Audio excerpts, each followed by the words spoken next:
Hello everyone, आप लोगों का हमारे चैनल पर स्वागत है। आज हम शुरू कर रहे हैं क्लास 10th मैथ्स का new chapter, that is chapter number 3, जिसका नाम है pair of linear equations in two variables. आपने अभी तक जो 9th क्लास में linear equation in two variable पढ़ी है वो आपने केवल सिंगल में पढ़ी है, विदाउट अ पेयर। हम इसमें पेयर्स की बात करेंगे कि जब हम इसमें दो पेयर लेते हैं इक्वेशंस की, हो तो दो से ज़्यादा भी सकते हैं, लेकिन हम यहाँ पर केवल दो पेयर्स की बारे में बात करेंगे कि उनके सॉल्यूशंस कैसे कैसे एग्जिस्ट करते हैं, उनका ग्राफ जब हम ड्रॉ करते हैं तो उनमें क्या क्या पॉसिबिलिटीज़ होती है। आज के इंट्रोडक्शन में हम ये सब कुछ देखने वाले हैं। तो चलो स्टार्ट करते हैं। अगर आप लोग हमारे चैनल पर नए हो तो हमारे चैनल को सब्सक्राइब करें और हमारे वीडियो को ज़्यादा से ज़्यादा शेयर करना। तो चलिए शुरू करते हैं। सबसे पहले तो हम लीनियर इक्वेशन के बारे में जानते हैं कि लीनियर इक्वेशन होती क्या है। देखो, लीनियर इक्वेशन होती है statement of equality. Statement of equality, equality का जो भी स्टेटमेंट होगा उसको हम कहते हैं इक्वेशन। ये इक्वल साइन से, जो हमारा इक्वलिटी का साइन होता है, उससे दो स्टेटमेंट आपके जुड़े हुए होते हैं, आइदर लेफ्ट साइड और आपका राइट साइड, ये दोनों होता है। लेफ्ट साइड में आपका कोई एग्जाम्पल में यहाँ पर ले लिखता हूँ, जैसे 2x + 3 = आपका 4। तो ये क्या है, ये एक इक्वेशन को शो कर रहा है। इस इक्वलिटी का साइन, इसको कहते हैं साइन ऑफ इक्वलिटी। इस साइन के राइट साइड और लेफ्ट साइड दो स्टेटमेंट हैं जो कि आपस में कंबाइन है इसके थ्रू, तो ये क्या कहलाएगा, इक्वेशन। और ये कैसी इक्वेशन है, आपकी linear equation. This is linear equation of one variable. या आपकी वन वेरिएबल में है, मैं आपको टू वेरिएबल में भी दिखाऊंगा। तो यहाँ पर सबसे पहले मैं आपको इक्वेशन के बारे में बता रहा हूँ कि इक्वेशन जनरली होती क्या है। एक इक्वलिटी का स्टेटमेंट होता है जिसके इक्वलिटी के थ्रू दो स्टेटमेंट आपके कंबाइन होते हैं। लेफ्ट साइड में आपका एक स्टेटमेंट होता है जैसे कि आपका 2x + 3 है, और राइट साइड में आपका एक स्टेटमेंट होता है जो कि आपका 4 है।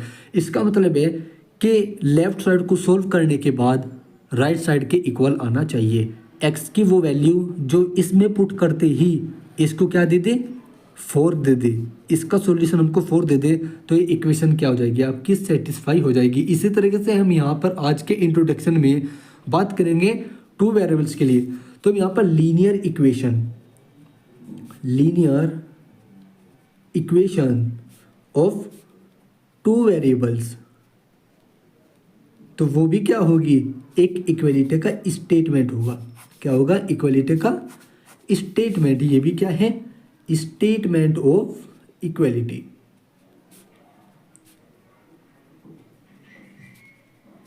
इसमें आपके दो वेरिएबल्स होंगे, ठीक है।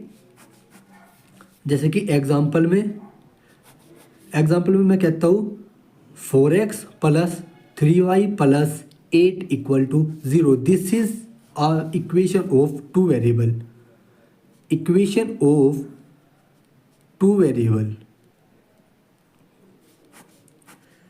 देखो ये 4x + 3y + 8 = 0, तो यहाँ पर x और y क्या है, सॉल्यूशन है। इक्वेशन के क्या है, सॉल्यूशन है। Where x and y are solution of equation. इस इक्वेशन के क्या है, सॉल्यूशन है। इसकी जो स्टैंडर्ड फॉर्म होती है, स्टैंडर्ड फॉर्म हम इससे ही जनरलाइज करते हैं।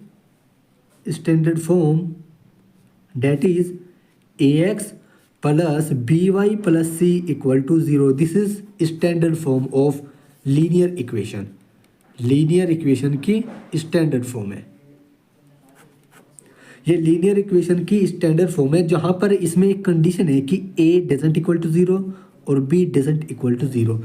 a और b आपकी जीरो के इक्वल नहीं हो सकते, क्योंकि अगर a और b दोनों ही 0 हो गए तो x और y तो बचेगा ही नहीं। यहाँ पर केवल एक कांस्टेंट टर्म बचेगी, यहाँ पर केवल एक कांस्टेंट टर्म ही लेफ्ट रह जाएगी जो कि इक्वेशन नहीं रहेगी। फिर तो क्या हो जाएगा कि कांस्टेंट 0 के इक्वल हो जाएगा, या फिर कांस्टेंट 0 के इक्वल ना हो करके कांस्टेंट किसी अदर नंबर के इक्वल हो जाएगा। और जबकि कोई भी कांस्टेंट केवल खुद के ही इक्वल होता है, वो किसी और नंबर के इक्वल नहीं हो सकता। जैसे कि एग्जांपल में मैं यहाँ पर ले लेता हूँ 3=4, तो ये पॉसिबल नहीं है, तो इसलिए यहाँ पर ए और बी 0 नहीं हो सकते। ठीक है, लेकिन हम यहाँ पर पेयर्स की बात करेंगे। ठीक है, आपने जो 9th क्लास में पढ़ा था, 9th क्लास में आपने इसके जो सॉल्यूशंस पढ़े थे इक्वेशन के, वो क्या थे? इनफाइनाइट सॉल्यूशंस थे। ठीक है, क्यों? क्योंकि हम यहाँ पर क्या करते थे, x को हम कुछ ही मान लेते थे। आज चाहे आप x को 0 रख दो, ठीक है, या फिर आप y को 0 रख दो। x की वैल्यू हम पहले निकाल लेते थे, फिर हम y को 0 रखते थे, फिर हम x की वैल्यू निकालते थे, फिर हम x को 0 रखते थे, तो हम y की वैल्यू निकाल लेते थे। तो इससे हमारे पास जो ग्राफ आता था इसका, वो क्या आता था? एक स्ट्रेट लाइन आता था। ठीक है, जिसके हर पॉइंट जो मतलब every point on the number line क्या होता था? इस इक्वेशन का क्या होता था? सॉल्यूशन होता था। और लाइन पर तो बहुत सारे पॉइंट है, यानी कि इनफाइनाइट पॉइंट है, इनफाइनाइट। तो इसका मतलब अगर हम पेयर की बात ना करके केवल एक सिंगल इक्वेशन की बात करें, उसके कितने सॉल्यूशन होते थे? Infinite solution, infinite solutions. अब तक तो आपने 9th क्लास में ये पढ़ा है, लेकिन अगर मैं अब 10th क्लास की बात करूँ, पेयर्स की बात करता हूँ।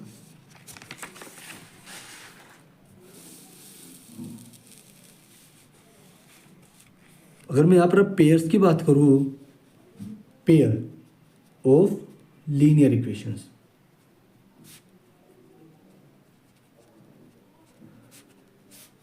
पेयर ऑफ लीनियर इक्वेशंस, मैं लेट कर तो लेट फर्स्ट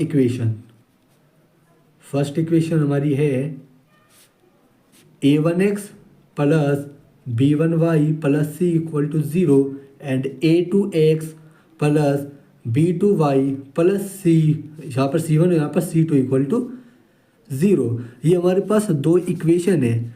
ठीक है, इनके जो ग्राफ होंगे वो भी कैसे होंगे? आपके लीनियर ही ग्राफ होगा, लीनियर ग्राफ ही होगा, क्योंकि है तो ये एक हमारी लीनियर इक्वेशन ना, लीनियर इक्वेशन है। और लीनियर इक्वेशन का जो ग्राफ होता है वो एक स्ट्रेट लाइन आती है। क्या आती है? Straight line. Graph is straight line.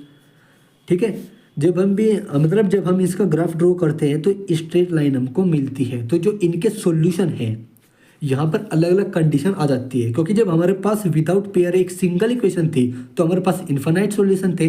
अब यहाँ पर पेयर होने की वजह से यहाँ पर अब कुछ कंडीशंस है जिनके ऊपर हमारे सॉल्यूशंस डिपेंड करते हैं। अब यहाँ पर सॉल्यूशंस होते कितने टाइप के हैं, सबसे पहले मैं वो बताता हूँ जो कि कंडीशंस के ऊपर डिपेंड करते हैं। यहाँ पर जो सॉल्यूशंस के टाइप है, सॉल्यूशंस के टाइप वो 3 तरह के होते हैं। एक तो होता है आपका यूनिक सॉल्यूशन, दूसरा होता है आपका इन्फिनाइट सॉल्यूशन।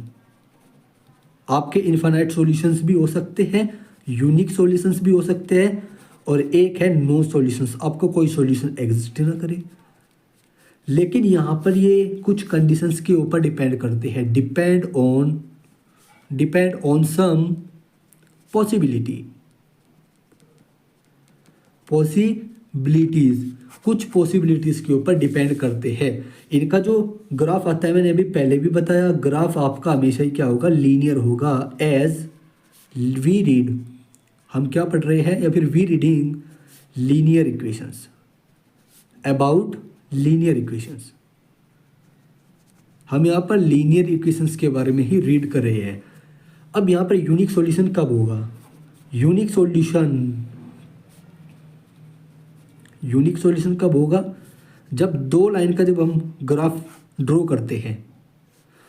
ठीक है, मैं यहाँ पर ग्राफ ड्रॉ कर रहा हूँ। जैसे मान लो मैं यहाँ पर ले लेता हूँ, यहाँ पर कोई पॉइंट आ गया 2,0, ठीक है, और यहाँ पर पॉइंट आ गया 0,5, और यहाँ पर आ गया एक पॉइंट। अब मैं कोई दूसरी इक्वेशन ले लेता हूँ, जैसे कि हमारी a1 plus b1y a1x plus b1y c1 की क्या है? इक्वेशन है। और एक लाइन ये हो गई आपकी जो कि किसी एक पॉइंट पर कट कर रही है। ठीक है, इंटरसेक्ट कर रही है, यहाँ पर ये इंटरसेक्ट कर रही है, x, y पॉइंट पर क्या कर रही है? ये इंटरसेक्ट कर रही है, ये इक्वेशन हो गई आपकी a2x plus b2y plus c2 equal to 0 की।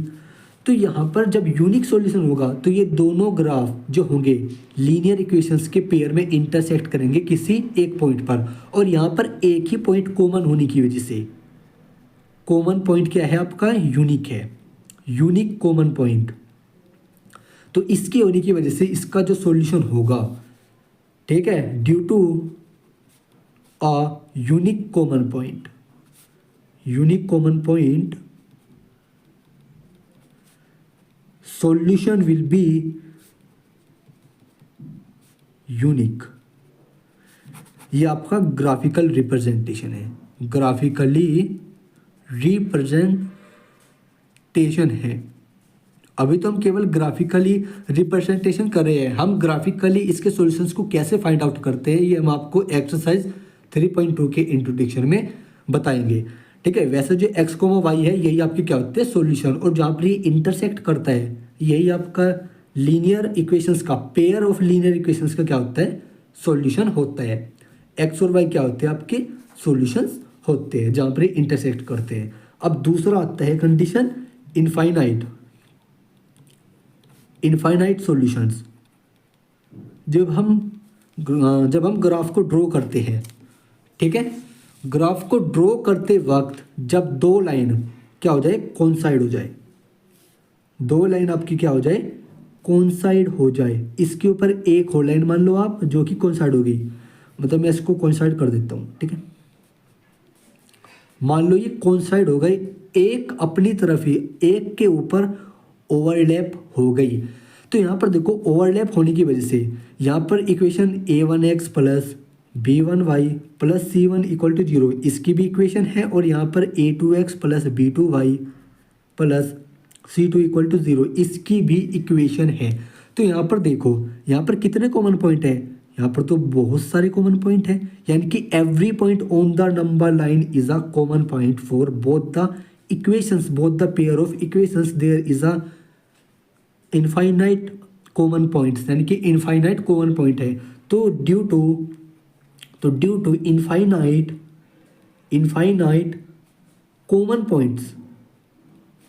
Common points we can say that, हम ये कह सकते हैं there is a infinite solutions can exist क्या एग्जिस्ट ही करते हैं, exist for pair of linear equations of two variables, ठीक है। ये आपकी ग्राफिकली रिप्रेजेंटेशन थी, ग्राफिकली रिप्रेजेंटेशन,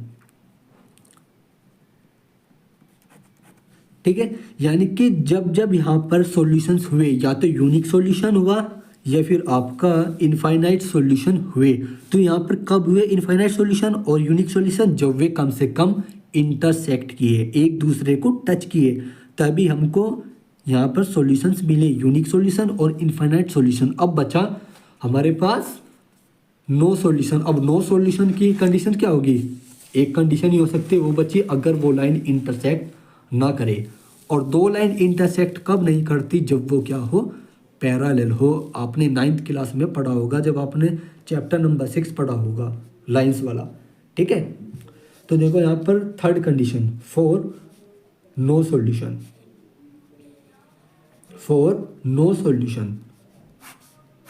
नो सॉल्यूशंस के लिए यहाँ पर अगर हम ग्राफ ड्रॉ करते हैं तो हमेशा ही क्या आती है, पैरेलल लाइन आती है, पैरेलल लाइन्स आती है। जैसे एक लाइन तो ये रही, ये मान लो आपका a1x plus b1y plus c1, ये जो फर्स्ट इक्वेशन है इसका ग्राफ है, और ये मान लो ये ग्राफ आपका a2x plus b2y plus c2 equal to 0 का है। तो ये दोनों लाइनें क्या है, पैरेलल है। तो यानी कि बोथ ग्राफ्स यहाँ पर लिखेंगे, या फिर as both graphs of two equations are parallel each एक दूसरे के क्या है, पैरेलल है, तो हम कह सकते हैं there is a no solution, there is no solution for these pair of linear equations. इन इक्वेशंस के लिए कोई भी सॉल्यूशंस एग्जिस्ट नहीं करता। हम यहाँ पर x और y इनका क्या है, सॉल्यूशन है, यहाँ पर कोई भी सॉल्यूशन एग्जिस्ट नहीं करता। तो मतलब एक बात तुमको यहाँ पर समझ में आ गई कि solutions represents over the number line, number line के ऊपर ही सॉल्यूशन रिप्रेजेंट होते हैं, क्योंकि इनका जो ग्राफ होता है वो लीनियर होता है, इनका लीनियर ग्राफ होता है ना, पेयर ऑफ लीनियर इक्वेशंस का। तो यहाँ से हमें क्या समझ में आया कि जो सॉल्यूशंस होंगे वो लाइन के पॉइंट को डिनोट करता है, कि जो एवरी पॉइंट है लाइन पर वो क्या है, सॉल्यूशंस है लीनियर इक्वेशंस का। लीनियर इक्वेशंस का क्या है, सॉल्यूशंस था। तो इसी के साथ इस एक्सरसाइज का इंट्रोडक्शन पार्ट आपका समाप्त होता है। इसमें हमारा बस यही था कि लीनियर इक्वेशंस होते क्या है, लीनियर ऑफ पेयर इक्वेशंस होता क्या है, और उनमें क्या क्या कंडीशन होती है, उनके अलग अलग सॉल्यूशन एग्जिस्ट करने की। हम एक्सरसाइज 3.2 के इंट्रोडक्शन में पढ़ेंगे कि ये तो हमने यहाँ पर ग्राफिकली देखा, इनकी क्या क्या कंडीशन है। अब मैथमेटिकली क्या कंडीशंस है इनकी, यूनिक सॉल्यूशन होने की, इनफाइनाइट सॉल्यूशन होने की, और नो सॉल्यूशंस होने की। हम ये सब कुछ पढ़ने वाले हैं एक्सरसाइज 3.2 के इंट्रो में, और वहाँ पर हम ग्राफिकल सॉल्यूशंस के बारे में भी पढ़ेंगे, कि हम कैसे फाइंड आउट करते हैं एक्स और वाई की वैल्यू, यानी कि जो ये दो सॉल्यूशंस हैं हम ग्राफिकल मेथड से कैसे फाइंड आउट करते हैं इनके सॉल्यूशंस को, और हम पॉसिबिलिटी जो थी इनकी सॉल्यूशंस की एग्जिस्ट करने की और ना एग्जिस्ट करने की, उनको मैथमेटिकली तरीके से भी हम पढ़ने वाले हैं 3.2 के इंट्रो में। तो इसी के साथ आप लोगों का इस एक्सरसाइज का इंट्रोडक्शन पार्ट भी समाप्त होता है। आप लोगों को अभी तक अगर ये वीडियो में कुछ भी क्वेरी है तो आप हमसे कमेंट करें, हमसे ज़रूर पूछें, और हमारे इंस्टाग्राम आईडी को भी फॉलो करें। अब मुझे इंस्टाग्राम आईडी पर जो आपको साइड में दिख रही है उस पर भी आप हमको फॉलो कर सकते हो। और अगर आप लोगों को हमारी वीडियो पसंद आई तो हमारे वीडियो को ज़्यादा से ज़्यादा शेयर कीजिए, हमारे चैनल को सब्सक्राइब कीजिए, और ज़्यादातर हमारे वीडियो को उन बच्चों तक जरूर पहुँचाएँ जो पैसे की कमी की होने की वजह से नहीं पढ़ सकते। तो ठीक है, फिर चलते हैं, मिलते हैं आपको एक्सरसाइज 3.1 के सॉल्यूशन पार्ट में। Thank you for watching video.